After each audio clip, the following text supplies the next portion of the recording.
12월 19일 오늘 만나 성경 말씀은 유다서 1장 3절에서 4절까지 말씀입니다.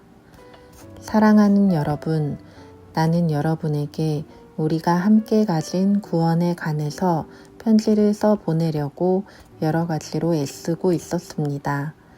그러던 참에 나는 이제 여러분에게 성도들이 단번에 받은 그 믿음을 지키기 위하여 싸우라고 권하는 편지를 당장 써야 할 필요가 생겼습니다.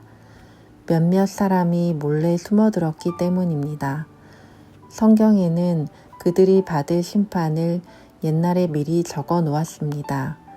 그들은 경건하지 못한 자들로서 우리 하나님의 은혜를 방종거리로 만들고 오직 한 분이신 지배자요 우리의 주님이신 예수 그리스도를 부인하는 자들입니다.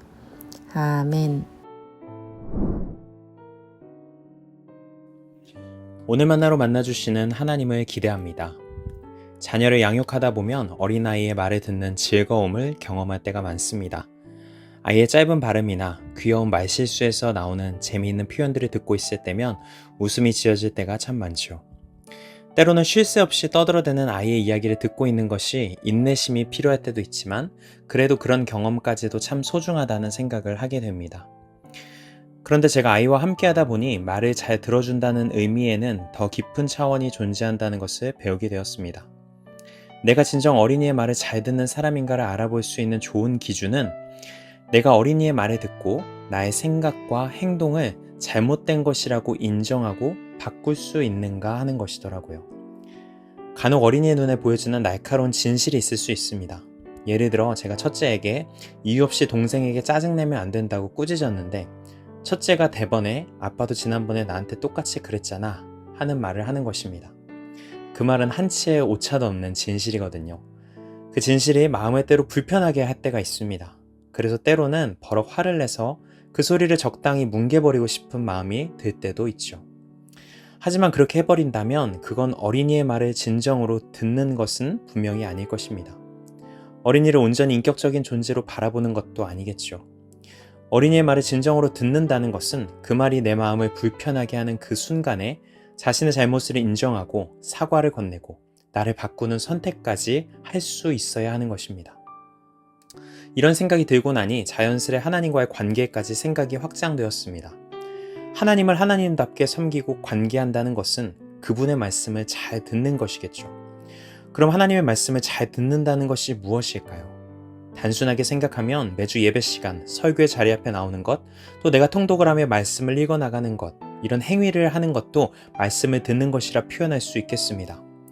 그러나 말씀을 잘 듣는다는 말에는 더 깊은 차원의 의미가 마찬가지로 담겨 있겠죠. 내가 하나님의 말씀을 듣고 있는가 아닌가를 구분할 수 있는 분명한 기준은 그 말씀이 나의 잘못된 관념과 편견을 찔러서 나를 불편하게 할 때 정직하게 인정하고 나의 생각과 마음을 바꾸는 선택을 하고 있는가 하는 것입니다. 만약에 그렇지 않다면 우리는 하나님의 말씀을 진정한 의미에서는 전혀 듣지 않고 있는 것이고 하나님을 존재하지만 존재하지 않는 분처럼 대하고 있는 사람이 되어버릴 수 있는 것이죠. 오늘 우리가 읽은 본문은 유다서라는 성경에서 가장 생소하게 느껴질 수 있는 아주 짧은 서신입니다.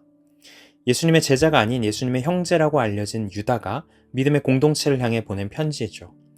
대부분의 내용은 공동체 안에 들어온 거짓 교사들을 경계하고 있습니다. 그 거짓 교사들의 성경은 이렇게 표현하고 있죠. 4절 말씀입니다.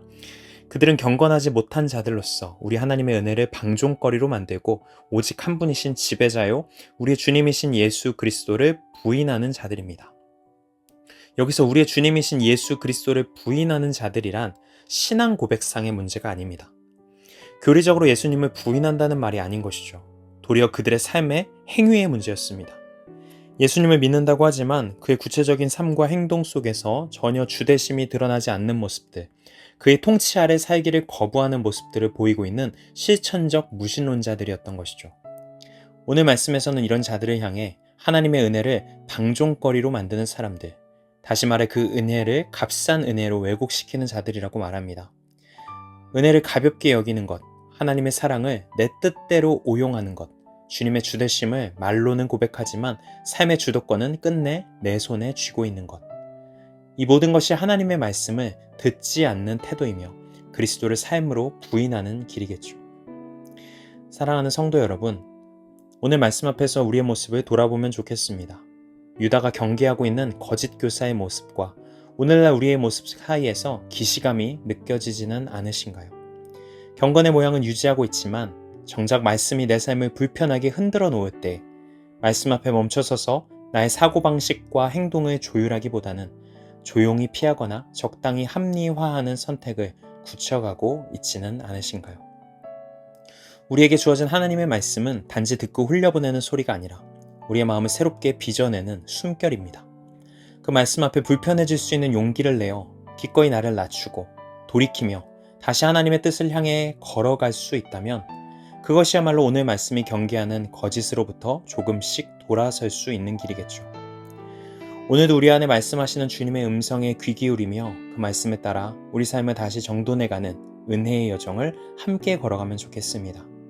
그리하여 우리의 하루하루가 말씀 앞에서 부서지고 빚어져 결국 주님의 형상을 닮아가는 살아있는 고백이 되기를 소망합니다. 기도하시겠습니다.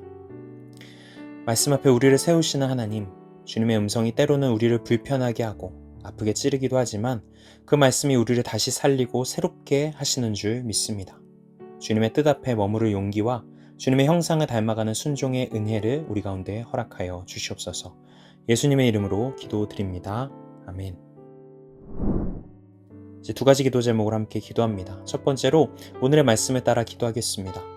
하나님의 말씀이 내 삶을 찌르고 흔들 때 외면하지 않고 응답하며 주되심을 인정하는 삶으로 나아가게 하옵소서. 두 번째로 교회를 위해 기도하겠습니다.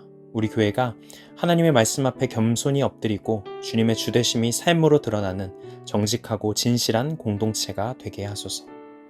이 제목으로 기도하신 후에 개인 기도로 나아가시겠습니다.